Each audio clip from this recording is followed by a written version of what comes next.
Ora viva, muito boa noite. Bem-vindo a todos que estão a seguir este Vamos Falar de Fundo e Brief, em parceria com a Bola TV. Antes de começarmos, dou as boas noites ao Sérgio e ao Alexandre. Espero que não estejam muito ressacados desta noite um bocadinho amarga, mas pronto, vamos seguir em frente. Nós gostamos mais de quatro rodas do que uma bola. Por isso, seguindo em frente. Ora bem, tivemos o Grande Prémio de Inglaterra, que teve como vitória onde a Ferrari voltou a ganhar pela segunda vez esta temporada. Charles Leclerc venceu o Grande Prémio depois de, na corrida sprint, Kimi Antonelli ter vencido, e voltámos a ter uma corrida com algo diferente, que foi um piloto novo a ganhar. No final deste Grande Prémio de Inglaterra, o Antonelli continua em primeiro lugar com 179 pontos, o Russell está agora mais perto com 154 pontos, o Hamilton com 147 e o Charles Leclerc com 108 pontos. O campeão do mundo, Lando Norris, tem 97 pontos e já está, diria que, bastante afastado da corrida para o título. Nos construtores, a Mercedes está em primeiro com 333 pontos, a Ferrari com 255 pontos, a Red Bull com 179, a McLaren com 179, Guilherme, e a Red Bull com 128 pontos. A Alpine e as Racing Bulls, ou Minardi, ou o raio que seja, a Alpine tem 60 pontos e a Racing Bulls 59. Meus senhores, de uma forma muito rápida, quais são os vossos destaques? Sérgio? Os meus destaques, obviamente, para a Ferrari, teve um muito bom fim de semana, consegue a vitória na corrida de domingo e tem também um bom resultado na sprint. Não considero que a paragem do Hamilton tenha sido um erro. Eles estavam na posição que na NASCAR se chama o sitting duck. Sabia-se que o que quer que eles fizessem, os outros iam fazer ao contrário. Portanto, acho que fizeram bem e garantiam que ele tinha pneus macios para o reinício. É o meu grande destaque positivo. Os Racing Bulls fazem um excelente fim de semana também. Continuam a demonstrar que estão bem, são a quinta equipa, ou aquela equipa que está mais próximo dos da frente, e fazem um bom fim de semana. Nos destaques mais negativos, a Mercedes, que volta a ter problemas mecânicos ou problemas com o carro do Kimi Antonelli, e continuamos a ver um declínio. Já sabíamos que tínhamos a Aston e a Cadillac cá em baixo. Este fim de semana para a Williams também assim foi. O fim de semana da Williams não foi de todo um fim de semana bom, portanto os meus positivos e negativos estão aí. Alexandre, quais são os seus destaques? Olá a todos, eu vou começar pelos negativos, para ser diferente. E custa-me dizer isto, o Verstappen, seja culpa dele do carro ou não seja, segundo fim de semana tem uma saída de pista, portanto acho que merece um lugar aqui nos negativos. Outro negativo que se calhar as pessoas não vão gostar, para mim a Mercedes teve um fim de semana negativo. Podia ter saído de Silverstone com uma posição muito reforçada, tinha andamento para isso, e devido mais uma vez a problemas de fiabilidade, e começa a ponderar-se quem é que tem o carro mais fiável, se não será a Ferrari. Não sai com um fim de semana onde podia ter provavelmente dominado e ter ficado com a vitória nas duas corridas. E depois o meu outro ponto negativo, o Sainz, que chegou a ter pontos na mão, acaba por sair com uma penalização e ficar sem pontos que custaram muito a ganhar durante a corrida. Os pontos positivos, o Leclerc, que parecia aquele atleta de triatlo que já não ganhava há não sei quantos anos e consegue sacar aqui uma vitória fantástica, um ótimo arranque, e consegue uma vitória passado 2 anos e dominou a corrida a seu prazer. Outro que se calhar não é assim tão óbvio, acho que fez um bom fim de semana e uma corrida muito boa, o Arvid Lindblad. E outros que já parecem, parece que é uma coisa que eu me venho a repetir, mas para mim, mais uma vez a Alpine conseguir um bom resultado com um carro claramente inferior ao top 10, começa a ser panágio deles estarem sempre no sítio certo para ganharem pontos quando os outros são penalizados ou têm um azar. Muito bem, vamos desenvolver alguns destes temas e começar por um tema, ou retomar um assunto que já falámos durante muitas vezes esta temporada. Este foi um fim de semana em que voltámos a uma pista, ou tivemos uma pista que é extraordinariamente rápida e em que ficou mais visível os problemas que este regulamento tem e o quanto esta alteração que foi feita ao fim de 3 corridas foi apenas um penso rápido e que não resolveu de uma forma estrutural deste problema. Ou seja, nós, num fim de semana de sprint, em que temos apenas um treino livre e em que tivemos corrida sprint no sábado e depois qualificação de corrida, voltámos a ter aquilo que se chamam as corridas yo-yo, e em que voltámos a ter o pior, nem foi tanta questão não só as corridas yo-yo ou as ultrapassagens yo-yo, mas o facto de termos constatado que tivemos carros a andar em Silverstone de uma maneira completamente descaracterizada, ou seja, com o piloto se levantar o pé em sítios que antes fazia completamente a fundo, e foi muito estranho. Acho que o ponto mais escandaloso deste fim de semana nesse aspecto, de análise aos regulamentos, foi a ultrapassagem do Antonelli ao Hamilton na corrida sprint. Quer dizer, aquilo parecia um carro de um Fórmula 2 a ser ultrapassado por um Fórmula 1. Portanto, é realmente muito estranho. E gostava de vos ouvir um bocadinho. Lanço a pergunta para quem quiser responder. Quer dizer, isto mostrou que nada está resolvido, não é? Esta coisa de os pilotos levantarem, fazerem lift and coast e fazer o super clipping, ou terem que fazer o super clipping, acaba por ser algo que, na minha opinião, num circuito como este é escandaloso e é mau para o espetáculo, porque ouvi dizer várias vezes que, ok, mas não, para quem está a ver não se nota. Eu acho que se nota. É escandaloso quando se vê uma ultrapassagem daquelas. E Alexandre, pergunto, sabemos que vamos voltar a ter mais disto, não é? Spa vai ser a mesma coisa, Monza então nem quero ver como é que isto vai ser. A pergunta que eu te faço é, tu achas que para quem está a ver de fora consegue ter esta percepção, ou é só quem está no circuito, ou para quem tem um olhar mais atento? Hoje, como é um dia especial, vou mesmo responder à tua pergunta. Obrigado. Pensei que fosse pela qualidade da pergunta. Não, também foi uma boa pergunta.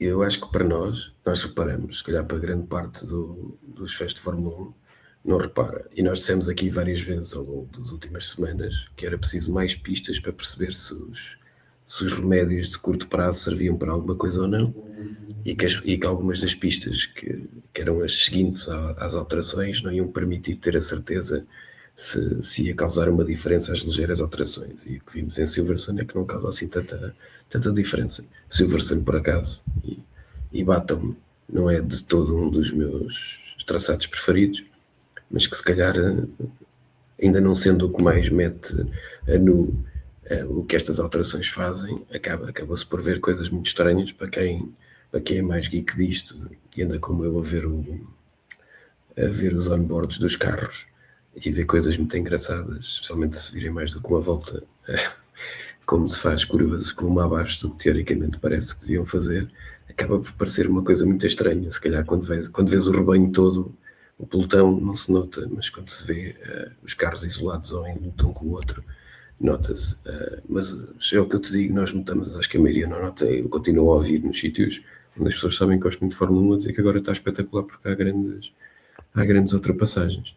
E já agora, só para não ficar um bocadinho sem te responder totalmente à pergunta, há muitos onboards divertidos deste grande prémio. Vejam, por exemplo, os dos Aston Martin, como aquilo é difícil de manter dentro de pista.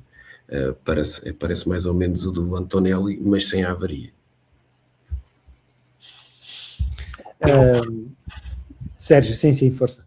Eu quanto a estes regulamentos, já dissemos praticamente tudo o que havia para dizer, agora só estamos a descobrir qual é a variação de mal a cada pista diferente. Eu logo na sexta-feira, na qualificação para a sprint, tinha visto a telemetria de um dos carros e era assustador, porque eles faziam a pista toda praticamente sem travar. Portanto, Silverstone é uma pista fluida, com curvas rápidas, mas havia coisas que eles faziam mais depressa a acelerar e outras onde tinham de travar. Aqui não. A própria travagem da parte elétrica já fazia a assistência que eles precisavam.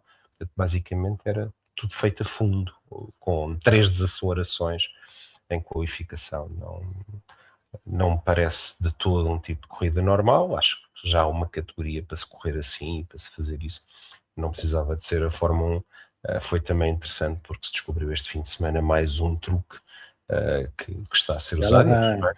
E acho bem, mas não é para mim, que se calhar, como diz o Alexandre, que sou mais geek disto e que gosto muito mais da parte de carro só, ou da parte mecânica, do que às vezes, ou muitas vezes da corrida em si.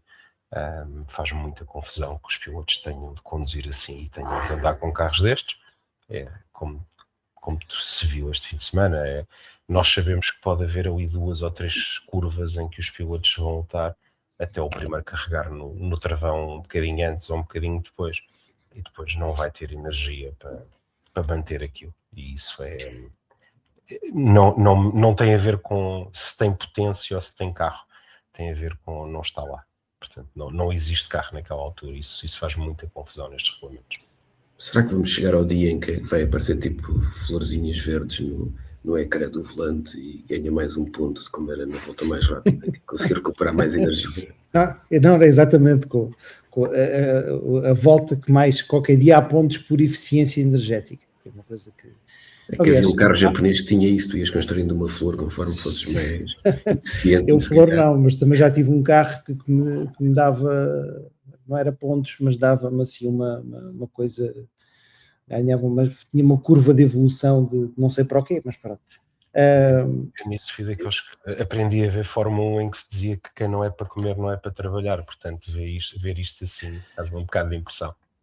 Não, e depois acho que há uma coisa que e já nem digo, quer dizer, nem todos são como se calhar, eu gosto de ver até mais a Fórmula 3 do que a Fórmula 2. Gosto muito do barulho dos carros de Fórmula 3. Desculpem, disse gosto mais de ver Fórmula 3 do que Fórmula 2. Eu gosto mais de ver a Fórmula 3 mesmo. Porque gosto muito mais dos barulhos dos carros e acho que as corridas, por vezes há corridas muito, muito boas. Às vezes também há umas grandes estreitas, mas pronto.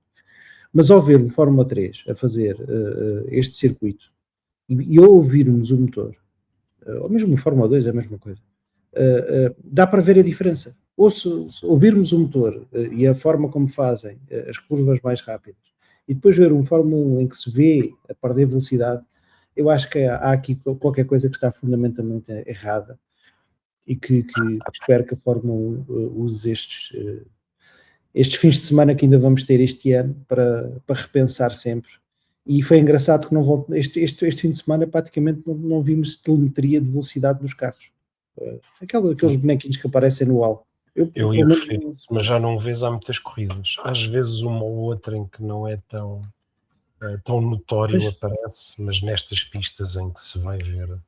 É que pelo menos nas outras, ao princípio, no início da temporada, quando isto se tornou escandalosamente evidente, eles substituíam o bonequinho da velocidade pelo das forças G ou assim qualquer coisa, pronto, para distrair um bocadinho. Bom, passando aqui um bocadinho agora à Ferrari. Ferrari venceu, fez uma corrida, diria que sem nada a apontar, assim, de muito escandaloso. Acertou na estratégia, arriscou, como tu já disseste, Sérgio, porque tinha que arriscar.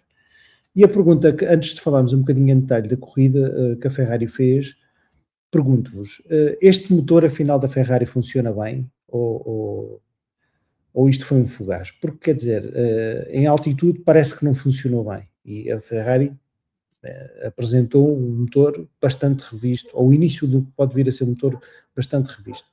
E a pergunta que vos faço é, confirma-se que podemos ir a ter uma nova Ferrari depois da vitória de Barcelona, e quer dizer, ganhar 2 vezes numa temporada, já me parece que existe aqui alguma consistência, e pergunto, Alexandre, a Ferrari ganhou mesmo porque tinha um carro bom, teve a sorte da corrida, ou porque o Leclerc encontrou aqui uma janela de utilização com a qual se sentiu confortável? O que é que tu achas que é verdade nesta frase? Eu penso que o Alexandre terá caído, mas seguimos que ele já Então, segues tu, Sérgio, força. Eu acho que realmente, eu não sei se este resultado da Ferrari tem muito a ver com os upgrades e com o motor, mas eu acho que o Ferrari este ano era um carro, ou parecia ser um carro bastante equilibrado, comparado com o Mercedes ou com aquilo que vimos nas primeiras corridas. Vimos que o Mercedes iria dominar, havendo normalidade nas evoluções e tudo. Mas o Ferrari era um carro muito bom. Chegou-se a fazer a piada do é bom até aparecerem os upgrades. Pronto. Parece que desta vez acertaram. E que o carro está mesmo a funcionar bem. E acho que, acima de tudo, tem gerido muito bem as corridas. Não tem feito coisas doidas, como se ia fazer. Como disse, nesta corrida não vejo nenhum erro neles. Há sempre aquela dúvida se o Kimi não tem tido aquele problema que ele estava a recuperar muito tempo ao Charles, se o apanharia ou não, mas a verdade é que eles se puseram lá, tiveram um muito bom fim de semana, boa qualificação. Na partida passaram os 2 carros pelo Mercedes, portanto foi inteiramente merecido. Acho que sim, o carro tem melhorias, nota-se que há melhorias. Eles puderam optar quando é que pararam com o Charles. Eu lembro-me que o ano passado não tanto, mas há 2 anos os pneus deles duravam um pouco ou nada, portanto era uma equipa que menos conseguia gerir pneus, quase ao nível da AS, portanto era assim uma coisa gritante, e de facto acertaram, estão a acertar este ano, espero que assim se mantenha, até pela competitividade, e acho que é bom para todos, para o desporto, e para a competitividade, porque acho que já estávamos todos a pensar que ia ser mais uma época de domínio da Mercedes, e pode ser, até porque a Mercedes parece ter alguns problemas de fiabilidade. Vamos ver se também conseguem resolver isso, porque as suas marcas cliente não têm, portanto não é propriamente uma coisa da Mercedes. Motor. Já houve algo, agora menos, mas já houve também algumas falhas de fiabilidade. Sim. Mas o que tu dizes, esta questão da fiabilidade, eu também acho que é importante, porque muitas vezes a regularidade é importante também neste tipo de performance, não é? E acaba por ser um bocadinho limitativo. Tens um carro muito bom, mas se o carro não chega ao fim, só me faz lembrar a Brabham, nos tempos áureos que tinha aquele motor de qualificação fantástico, e depois o motor também partia sempre nas corridas. Em 3 corridas muito redondas, o Kimi deixa 40, pelos lugares em que estava, deixa 43 pontos no chão, não é? E já lá vamos a Mercedes. Alexandre, estávamos aqui a tentar dizer bem da Ferrari. Eu estava a ouvir. Teve um sucesso. Eu lanço-te aqui uma pergunta que a mim o que me surpreendeu neste fim de semana é porque nós até agora, e nós inclusive falámos disso, temos falado disso, que o Leclerc estava aqui numa mala pata, que estava a ter alguma dificuldade em dar a volta. E não começou o fim de semana bem. O Hamilton foi mais rápido na qualificação sprint, fez a pole e esteve bem. E o Leclerc foi paulatinamente foi subindo a sua performance. Achas que o Leclerc neste momento é um homem reabilitado em termos de confiança, e sentes que era ele que precisava mais desta vitória, ou a Ferrari que precisava desta vitória, numa lógica de confirmação de que os upgrades estão a funcionar? Então, tentando fazer aqui uma tradição de responder às tuas perguntas. Se eu acho que o Leclerc está reabilitado, não. Na próxima semana tiver um problema, vamos voltar à mesma choradeira. Isso obviamente não inviabiliza dele ser um dos pilotos mais rápidos do grid. Aliás, até é triste com um piloto que é tão rápido, com ele numa volta só, não tenha. Aliás, basta ver que ele tem mais pole positions do que vitórias. Aqui sobre Bem, eu acho que isto tudo traduz é que a Ferrari, os campeões do mundo não se fazem só de quem tem o carro mais rápido, porque o carro, para se ganhar corridas, o carro tem que chegar ao fim, nem é só o motor que faz o carro, porque eu acho que em condições normais, a Mercedes será mais rápida, e o que a Ferrari está a mostrar é que isto não é só uma combinação de quem é que tem o motor mais rápido ou o carro mais rápido, há que chegar ao fim para ganhar. Agora, se calhar eu acho que isto foi mais importante para a Ferrari, o que acabou por acontecer este fim de semana, do que para o Leclerc em si. Se olharmos para o fim de semana todo, eu diria que eles acabaram muito próximo, as duas equipas numa posição muito próxima, mas eu acho que quem mais vai ganhar confiança com isto, até porque o Hamilton teve uma performance ao longo do fim de semana bastante estável, e eu acho que a Ferrari é que vai ganhar com isto. Tem um carro, obviamente que lá se tivessem lá outros pilotos que também teriam resultados semelhantes. Aqui a questão é um bocadinho como eu estava a dizer do Leclerc, já tivemos a Ferrari competitiva noutros momentos e não dura muito. Vamos ver se este vai durar e se vai crescer em termos de ser ainda mais performantes, mantendo a performance. Eu acho que a Ferrari sai, e se nós formos ver, já sabem que eu gosto sempre de ver as declarações, se forem ver as declarações até dos responsáveis da equipa, eu acho que esperemos que isso não jogue contra eles, mas eu acho que eles estão bastante confiantes com o carro que têm, mesmo sabendo que se calhar estão um pouco atrás da Mercedes em termos de performance, estão muito confiantes que têm um carro capaz de lutar, pelo menos sempre pelo pódio, que é para o David não está cá, está nos bastidores, mas pelo menos poder sempre ficar contente com o Ferrari no pódio. E não houve, repararam que mesmo de estratégia, não inventando, acabaram por beneficiar do que acontece de mal aos outros. Eu acho que o Charles Leclerc pelo menos devia fazer um ato de contrição e ser mais simpático com o engenheiro, pelo menos quando ganha. Porque quer dizer, ele maltrata os pilotos da Ferrari, parece que há ali qualquer coisa na Ferrari nos últimos 5 anos que é um problema. Pois. Mas voltámos a ter um Hamilton a reclamar, a dizer que os pneus, que não tinha frente e que depois afinal os pneus estão bons. Foi bom voltar a ter este Hamilton tão contraditório em si próprio. Mas pronto, parece-me que... Podemos não gostar da figura, mas eu acho que é bom voltares a ver o Hamilton a rodar nos 3, 4 primeiros. Claro que é. De vez em quando, não é bem o Evertime, quando tinha um carro que era muito mais rápido que os outros, mas é bom ver que ainda lá está o fogo e a capacidade, que eu acho que nunca duvidei que não tivesse lá. E por acaso eu acho que o Hamilton está um bocadinho menos choramingão, que é uma coisa que é uma frase que é pouco dita, e eu acho a idade não traz só coisas mais. Exatamente. E eu acho que o Hamilton num fim de semana como este poderia se calhar ter voltado um bocadinho à choraminguice e não o fez muito. Teve essa dos pneus e de resto e tinha razões se calhar para se queixar, nem que seja da má sorte de não ter existido o safety car. Dizia Sérgio? E ele tem tido uma coisa boa, é que ele tem estado envolvido quase todas as corridas em lutas diretas com adversários, e é sempre ele que o leva a melhor. Tudo bem que já sabemos, temos o efeito yo-yo, estes regulamentos, mas é ele que o leva a melhor. E isso para o boost de confiança de um piloto deve ser das melhores coisas que há. Claro que sim. É importante Se também. Do lado da Ferrari as coisas estão claramente, parece que uma moral melhor, do lado da Mercedes eu acho que apesar da vitória na corrida sprint e do azar que o Kimi Antonelli teve, e do esforço que ele fez por tentar conquistar aquele ponto, eu sinto que a Mercedes termina este grande prémio claramente com um problema, que continuo a dizer a mesma coisa, e desta vez vou ser chatinho, porque acho que isto começa-me a irritar verdadeiramente, que é o George Russell.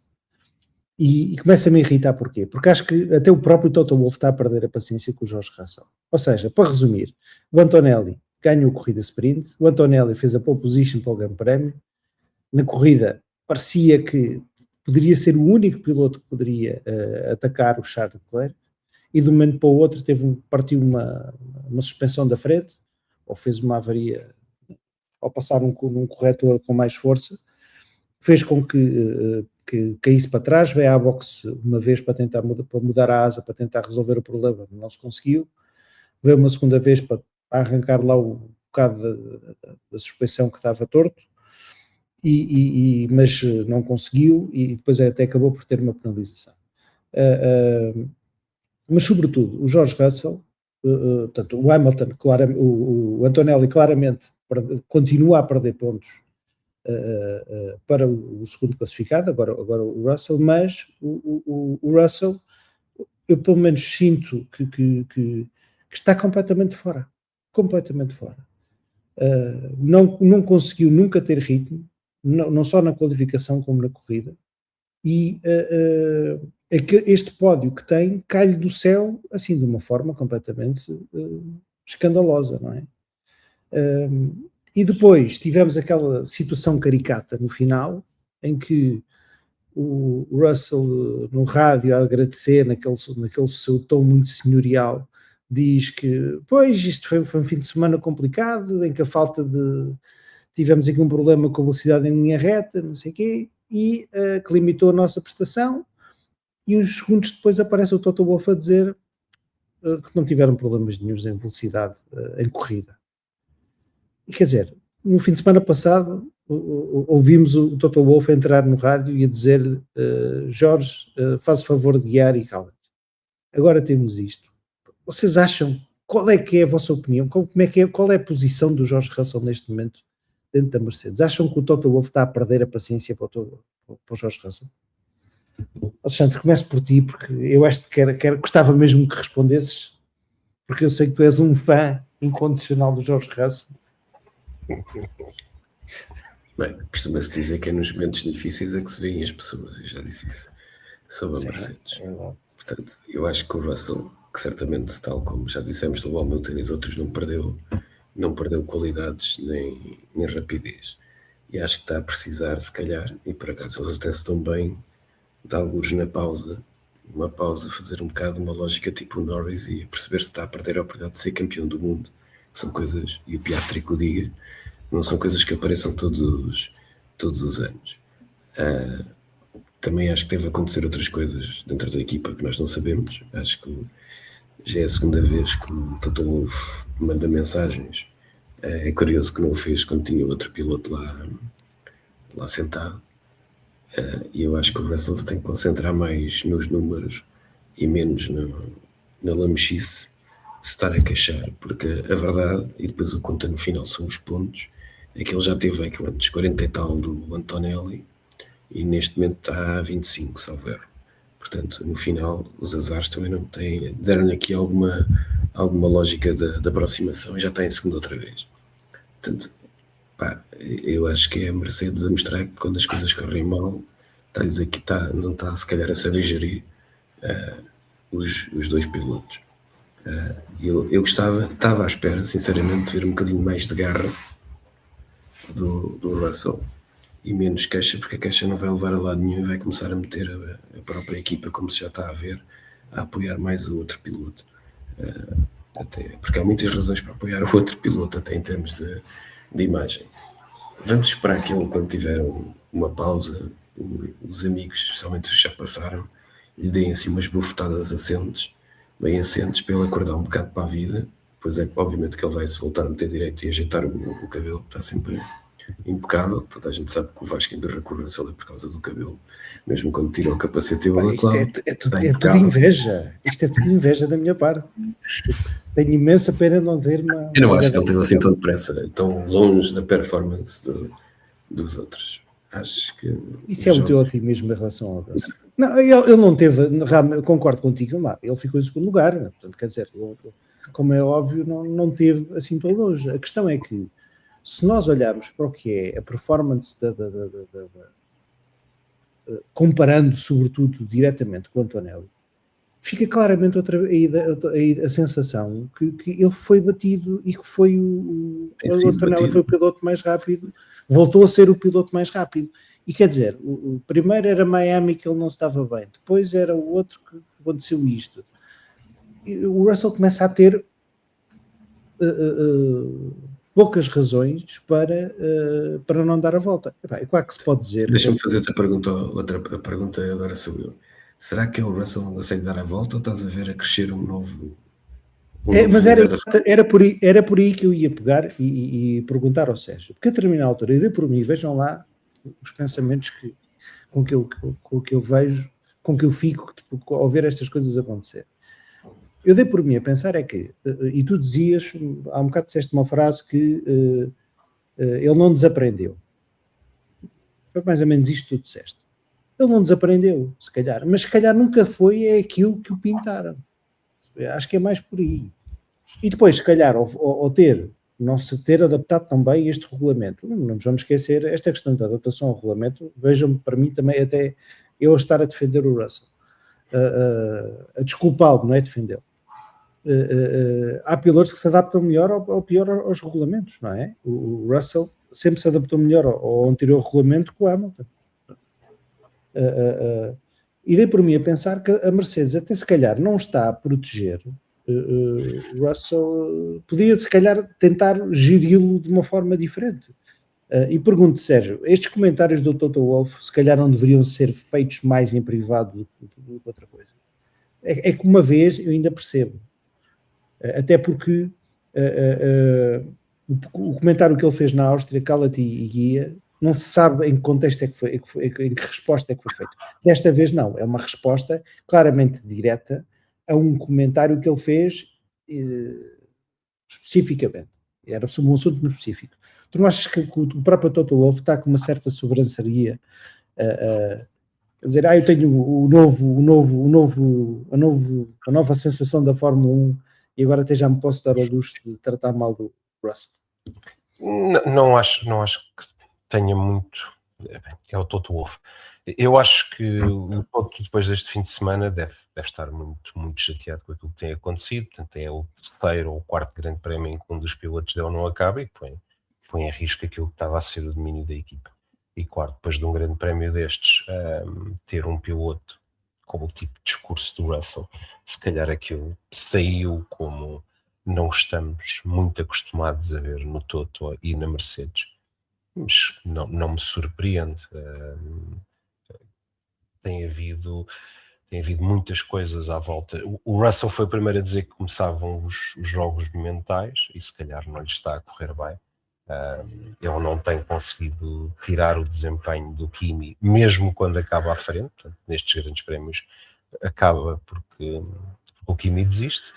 E é a piada que já se faz do Russell, não faz nada, acaba em segundo. Isto, como o Alexandre dizia, o Russell é um piloto muito eficiente, mas às vezes também falha e está a tentar mandar mensagens para a equipe e a garantir o lugar dele, quando sabe que tem um galo novo no poeiro. E o Russell, o Toto não deve gostar também muito disso e se calhar de algum jogo que houve lá dentro e está a mandar-o calar. Não me surpreende, não acho que seja. É o Toto a ser o Toto e a dizer que quem manda na equipa é ele. E vocês acham que o Russell mentalmente ainda consegue dar a volta a isto?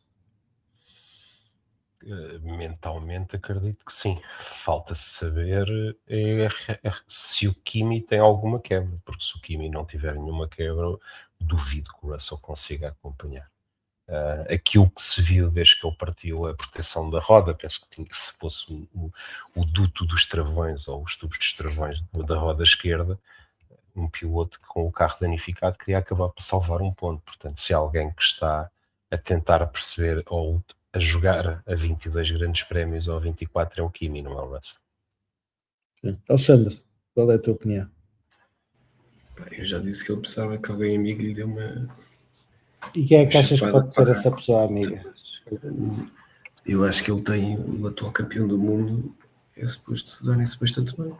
Eu volto a dizer que ano passado tivemos uma situação que, embora não é assim tão diferente da que está a acontecer este ano, e acabou por correr melhor para quem acordou na segunda parte da temporada.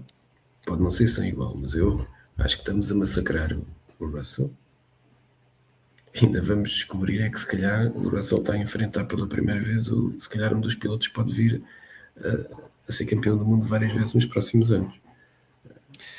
O Sérgio diz aqui nos comentários que o Russell ainda não renovou, mas os contratos ainda agora renovou, mas os contratos são o que são. Eu por acaso acho que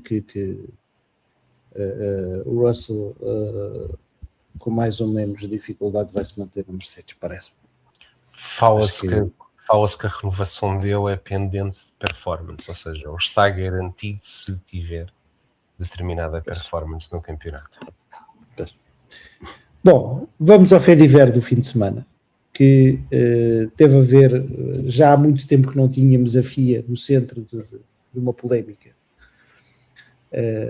com questões regulamentares ou de regras. Verstappen teve um acidente à volta 48, salvo erro, de 52, entrou o safety car e a direção de corrida, no fundo, tinha ali uma janela muito curta para limpar a pista e permitir que a corrida fosse relançada antes do final na volta 51 surge a mensagem que o safety car vai entrar depois de uma mensagem que aparece a dizer que o lap cars may now overtake the safety car. Ou seja, isso quer dizer que na volta a seguir o safety car tem que entrar. Isto parece que está escrito nas regras. Não aconteceu e o que aconteceu foi que a corrida terminou num safety car. Eu sinceramente acho que isto é uma coisa me irrita-me um bocadinho quando começamos a entrar neste tipo de interpretação de leis, mas é o que é, tem que ser. Eu também não gosto de ver corridas a terminar em safety car, mas às vezes acho que é inevitável. Não sei se a melhor solução é fazer o que se fez em Baku há uns anos, que foi parar a corrida e depois haver duas voltas não sei se isso é o melhor, em que se termina a corrida depois no fundo é uma mini corrida de 2 voltas. E houve várias pessoas aqui a dizer que é preciso alterar o regulamento. Coisas tão diferentes como que nas últimas 10 voltas, se houver um safety car, os carros dobrados não podem recuperar a posição em pista, ou seja, para acelerar o processo. Que a prioridade tem que ser absolutamente o relançamento da corrida, mas sempre tendo em conta a segurança. E tudo isto aconteceu porque parece que houve uma falha de software, porque o sistema tem algum nível de automação. Como é óbvio, os sistemas e os softwares podem falhar e custa-me um bocadinho a perceber como é que este tipo de situações são geridas de uma forma tão automatizada, tendo em conta a importância que tem. Portanto, pergunto-vos. Primeiro, acham que isto foi mal terminar a corrida assim? Acham que é preciso mudar alguma coisa? Ou não se fez uma grande tempestade no copo d'água? Sérgio, tu és ponderado e vais responder a isto, porque já sei que o Alexandre vai compartilhar. Eu não gosto de ver corridas terminar em safety car, mas também não sou a favor de separar a corrida só para se fingir que se tem 2 voltas ao fim ou uma volta. Não é isso que me atrai. É uma coisa que, se calhar por há muitos anos acompanhar desportos nos Estados Unidos de corridas automóveis, faz-me muita confusão como é que na Fórmula 1 temos 5 voltas para tirar um carro que está encostado a uma barreira que não bateu, portanto não há um acidente, não há barreiras destruídas, não há nada, e faz-me muita confusão como é que se demora tantas voltas. Depois como é que há toda esta confusão de vai sair, não vai sair, e depois que se diga que é a segurança. Aí fazendo uma piada com o que se passou a semana passada, eu não percebo, era deixar lá o carro, punha-se uma bandeira amarela e os pilotos quando lá chegavam tiravam o pé durante uns milésimos de segundo, depois aceleravam a fundo, e estou certo que não havia nenhum problema de segurança e podiam fazer até a volta mais rápida da corrida. Com isto tudo, quem mais perdeu foi o Lewis Hamilton. Eu não gosto de ver a terminar em safety car. Percebo que se termina em safety car, mas é aquele amadorismo a que a FIA já nos habituou. Não só o tempo para tirar ao carro, acho que se calhar está na altura de perceberem que mais do que terem pistas de grau 1, tem de ter maneira ou têm de garantir que as pistas têm condições de limpar os carros, de pôr as barreiras, ou se não têm, para-se então a corrida, ou põe-se bandeira vermelha e depois parte-se para uma segunda fase. Não, isso é o que me faz mais confusão. É tanto tempo para tirar um carro de lá, tanta má informação. O resto acontece. Já não é a primeira vez que vemos um grande prémio terminar em bandeira amarela ou em safety car. Não é isso que me preocupa. Alexandre. Queres a resposta não ponderada? Não. Aqui, tens carta branca para dizer o que te vai na alma e sem filtro. Quem nunca no trabalho comprou um software? Isto parece quando as pessoas iam às finanças, já ninguém vai às finanças e o sistema não funcionava ou o sistema não dava isto. Eu acho que não foi software nenhum, houve ali um erro a comunicar, já não é o primeiro. Eu, por acaso, escrito nas notas para procurar 2 que me lembro quando é que foram, mas já acho que nos últimos 3 anos vimos pelo menos 2 a comunicar. Já agora também eu pelo menos vejo por um dos canais oficiais da Fórmula 1 e também é triste ver os comentadores a dizerem coisas que vão contra as regras. Muito mal. É triste.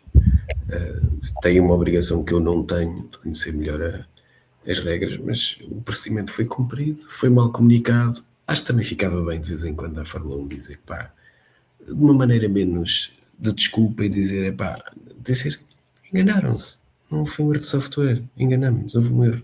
Fica bem, às vezes. Sejam humanos. Depois também há que perceber uma coisa. Havia ali carros que tinham que recuperar a uma volta, que mesmo com o safety car à frente, eles têm dificuldade em recuperar a volta. Não conseguem. Eles nunca vão recuperar a volta. Eles vão passar o safety car e ficam na mesma volta. Mas quer dizer, nunca vão fazer e vamos uma coisa. A determinada altura... Aliás, há ali carros que mesmo com bateria, Vasco, têm dificuldades em ultrapassar se não tiverem bateria, têm dificuldades em ultrapassar o safety car. O teu nível de malícia hoje está... Mas ainda não acabei. Espera aí, deixa-me só acabar a quarta. Com certeza, só sou engenheiro. Peço desculpa. Eu começo a me irritar. Então, as irritações sou eu. Peço desculpa por estar a usurpar o teu lugar.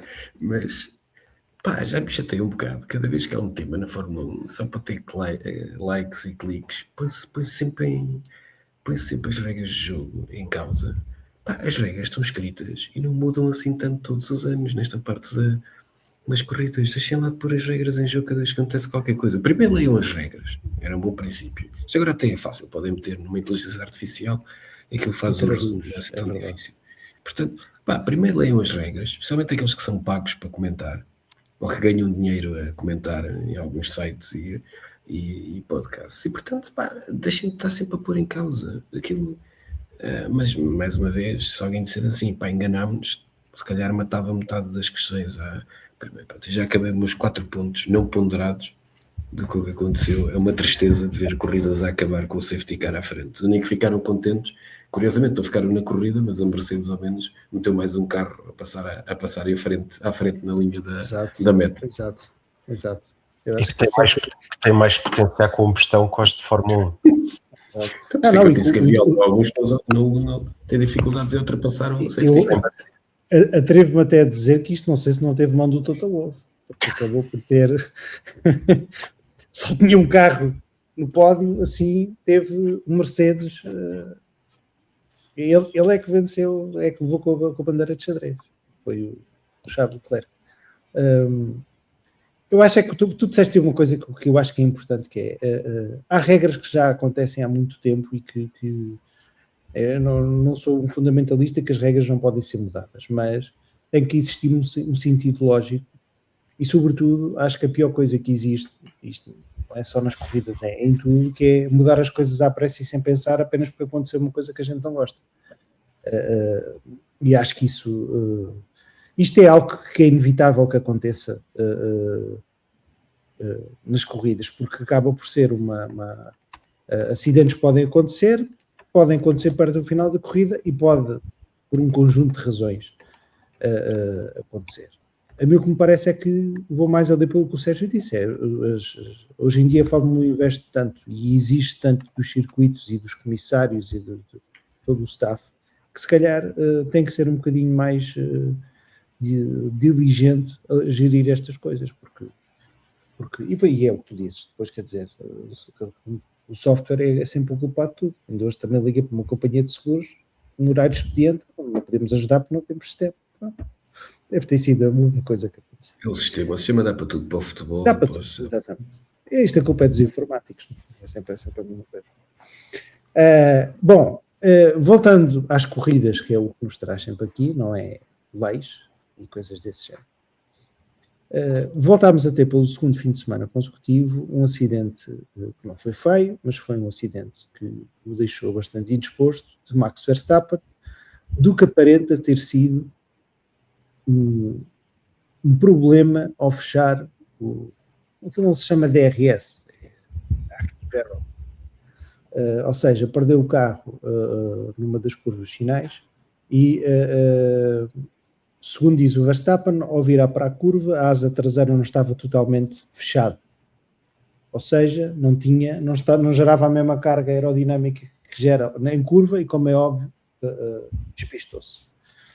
O problema aqui, e se na Áustria, apesar de ter sido uma curva de alta velocidade, não teve um embate, mas não foi nada de especial, aqui não teve embate, ficou só atascado.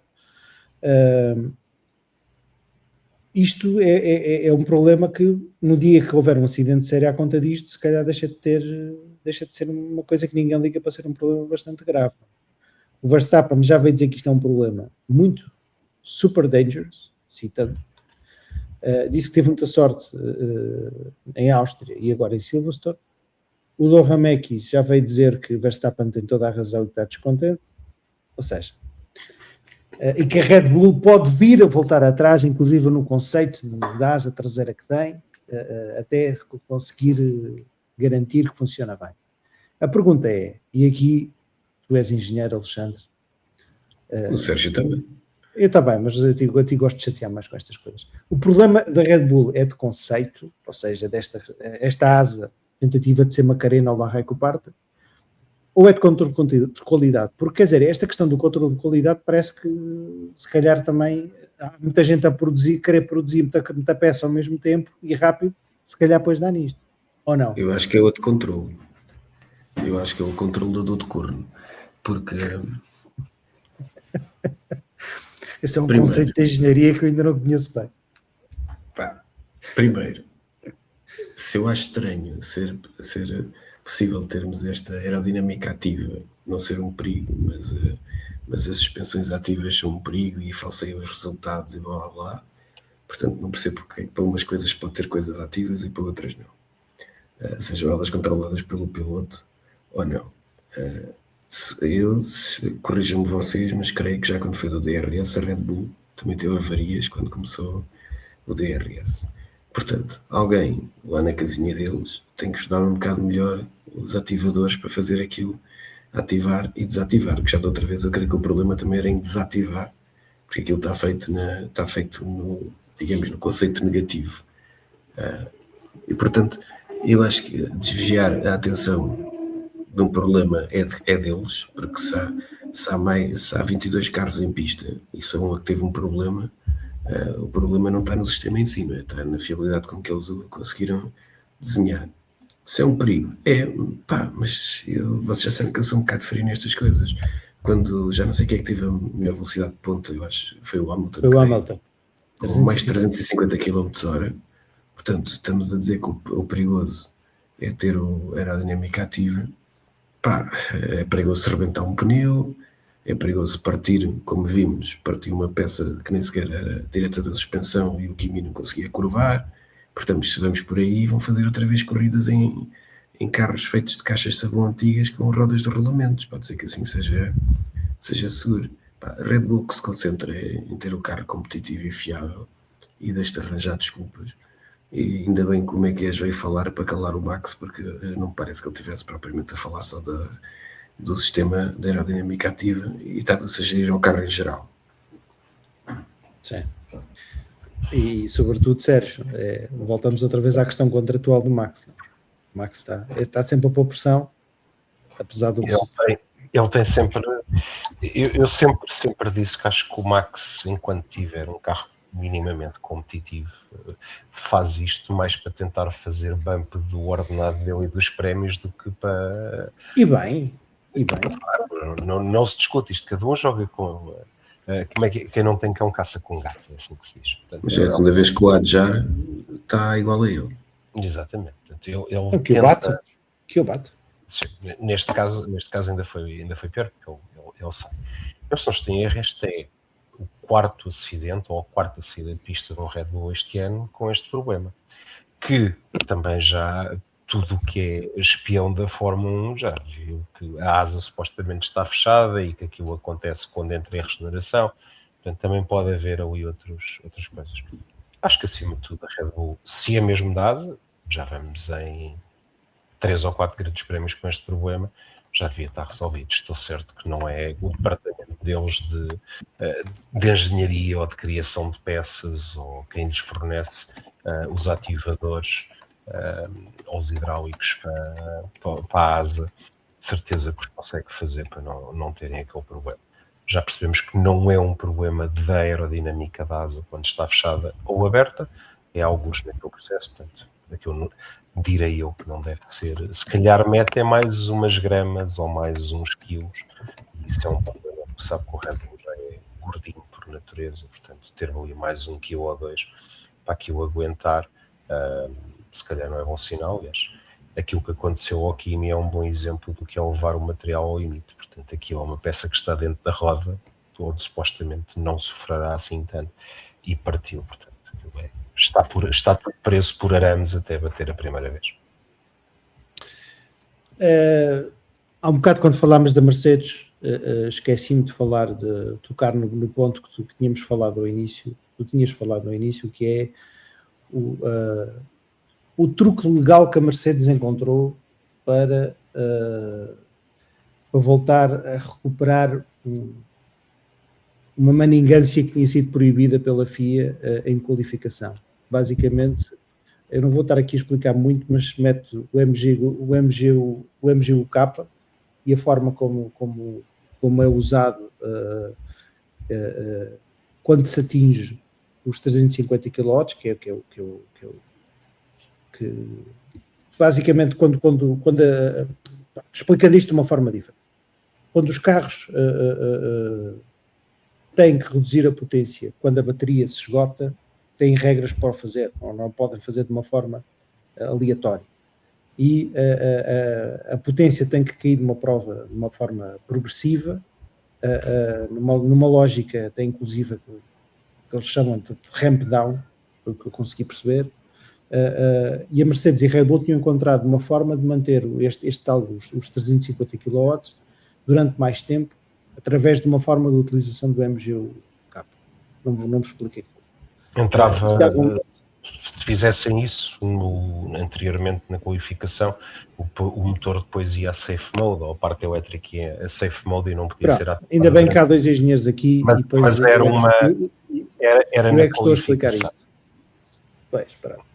E a FIA, basicamente, isto dava uma vantagem em que eles conseguiam manter mais potência elétrica.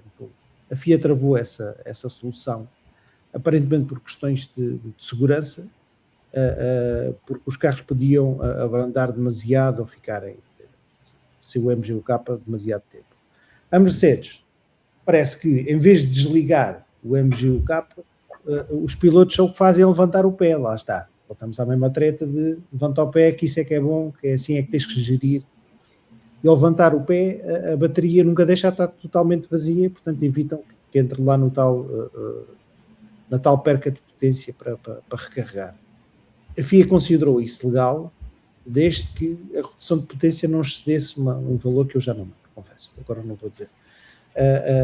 Ou seja, a pergunta é, isto é explorar os regulamentos ao seu limite, está tudo certo, a Fórmula 1 sempre fez estas coisas, mas quer dizer, ao mesmo tempo isto é a prova que o regulamento obriga os pilotos a pilotar de uma forma completamente anti-natura.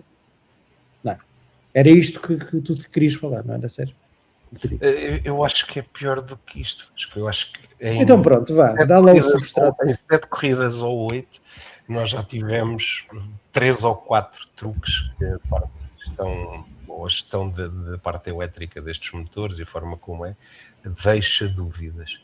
Eu só tento imaginar, isto é o que nós vemos porque aparece da telemetria, portanto eu imagino a quantidade de truques, ou o que é que não estará escondido debaixo daqueles capôs motores, e os truques e a forma como é feito deployment.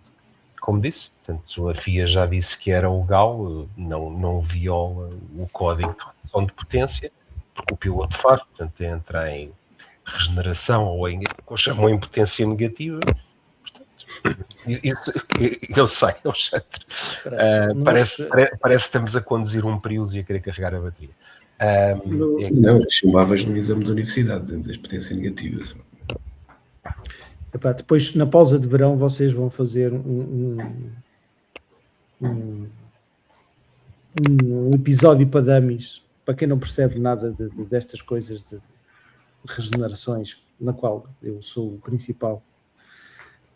Tentando resumir este fim de semana, deixo-vos uma pergunta que eu próprio não consegui responder assim de uma forma muito direta. Na vossa opinião, quem é que foi o piloto que teve a performance mais pura? Para mim é o Kimi Antonelli, apesar de não ter acabado a corrida. Porque parece-me que ele ia passar o Leclerc. Sérgio? Eu vou colocar no Leclerc. Acho que aproveita muito bem a partida e gera muito bem a corrida. Não sabemos como é que acabaria com o Antonelli, mas acho que é ele que faz a corrida mais standard. Como tu disseste, a performance mais pura, e vou já dizer que vou desobedecer porque queria dizer aqui uma coisa que me esqueci. Para mim foi o Antonelli, e para mim, pela maneira como andou ali a lutar até à última para conquistar nenhum ponto, e assim que se ganha o campeonato do mundo. Portanto, isso para mim é performance pura. Se foi o melhor piloto da corrida principal do fim de semana, não, foi o Leclerc. Mas eu esqueci-me de dizer uma coisa que não queria deixar em claro, porque é uma coisa que eu faço sempre que venho para aqui, que é ver a classificação de pilotos e de equipas. O Bortoleto fez uma ótima corrida este fim de semana. A Audi, que foi uma equipa que disse que se estava a preocupar, estava-se a preparar e que tinha um carro ano passado que não porcaria, efetivamente preparou-se. Ninguém tem dúvidas que o Hülkenberg num dia bom provavelmente é mais rápido que o Bortoleto, mas a verdade é que passadas estas corridas a Audi tem 6 pontos e os 6 pontos são do Bortoleto. Pois claro. Portanto, para um piloto que não tem assim tanta experiência e pode não ter se calhar o talento, de certeza que não tem o talento do Kimi, já tínhamos visto, a verdade é que andou sempre ali a arrasar e já leva 6 pontos no campeonato. Todos os pontos da Audi são da autoria do Bortoleto. Muito bem, estamos mesmo a terminar. Silverstone deu-nos mais uma vitória da Ferrari, para quem do Charles Leclerc, que muito precisava. A Mercedes continua forte, mas o Antonelli voltou a não terminar. A Red Bull, aquilo parece que está a arrebentar por todas as costuras e não conseguem terminar as corridas sem acidentes desastrosos. Para mim o que fica é que voltamos aos ioiôs e a coisas estranhas, e é isso que eu não gosto. Espero que estou todo desejoso de ir para um lugar ao ringue, e por isso desejo-vos uma boa noite. Obrigado, Alexandre, Sérgio. Quero agradecer também a todos os patronos e patronos, não agradeci o início e é uma falha grave, por nos ajudarem a suportar o podcast, e agradecer também à Bola TV pela parceria que tem. Obrigado e boa noite.